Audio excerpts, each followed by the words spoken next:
Alright, this right here is where I'm at on the Normandy SR2. It looks like crap right now, but that's it's actually kind of relative to what's going on.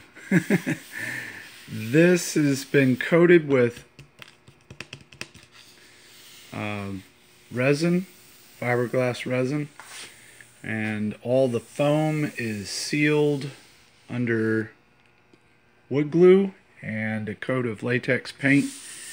And really the latex paint, that's just so I could get a good siding on the surface area so I could smooth it out in the final stages before I urethaned it or resin coated it. And the resin turned out excellent. Nice and smooth all over. It's like glass. And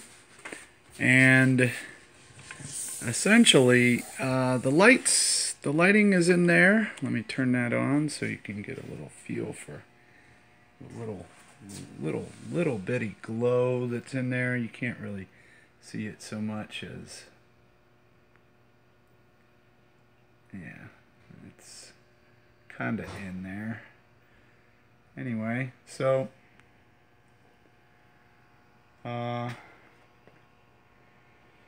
but this at this stage I have to sand this down again. There are some super small imperfections that I want to iron out, like this little guy right here.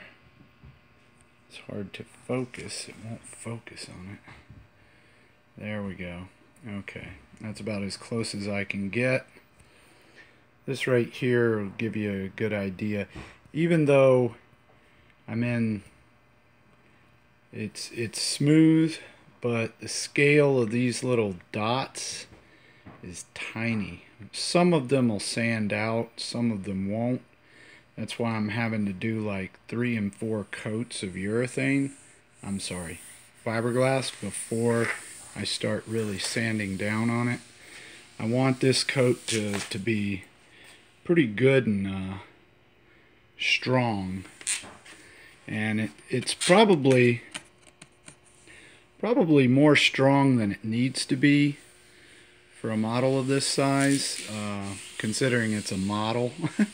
You can see where I've started to sand on it already, and once you touch it with a sander, like, it just starts to powder up, and you'll see the stroke lines in the resin and the places that are built up and the places that are recessed, and you'll have to fill that in. So there's a lot of work yet to be done. I do have right here a little bolt that I'm using, and I've got a larger screw to go in here, but this is going to be the stand.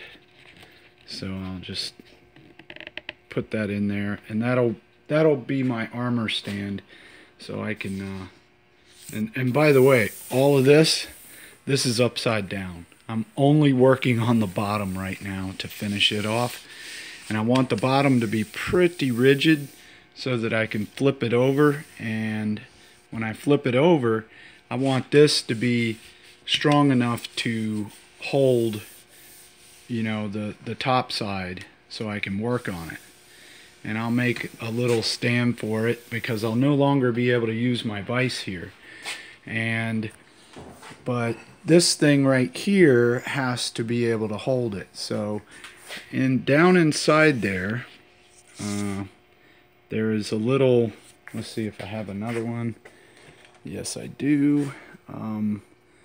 This is what this is. That thing inside of there, that's what you're looking at. And you get these, they're just, normally you drill a hole and you pound these into the wood. But what I did was I put the bolt in there, put a little tape on the end, and I poured resin around it and it is just basically in there forever. So that'll hold it to the plywood. As far as everything else goes, this model's turning out just fine. So when I flip it over, I'll start working. I've got a few coats on the underside, and it looks really rough because I'm working upside down coating it. So I'll put a few more coats on the top side once I flip it over. But that's where it's at right now. Once I get this all finished with the resin and all smoothed out, I'll start working on these recessed areas. Once I get the recessed areas the way I want them, probably they won't be set in there until much later, but then we'll start coating this with some details, some plastic. Will be super glued to this for even more rigidity, and then you'll see it start to really come to life. The next thing I need to do is actually cut into this side right above where the plywood is, and we're going to insert a wing here that will be able to hold and support the engines, but that's not till a little bit later. Anyway, that's where we are with the Normandy. We'll see you next time. Bye.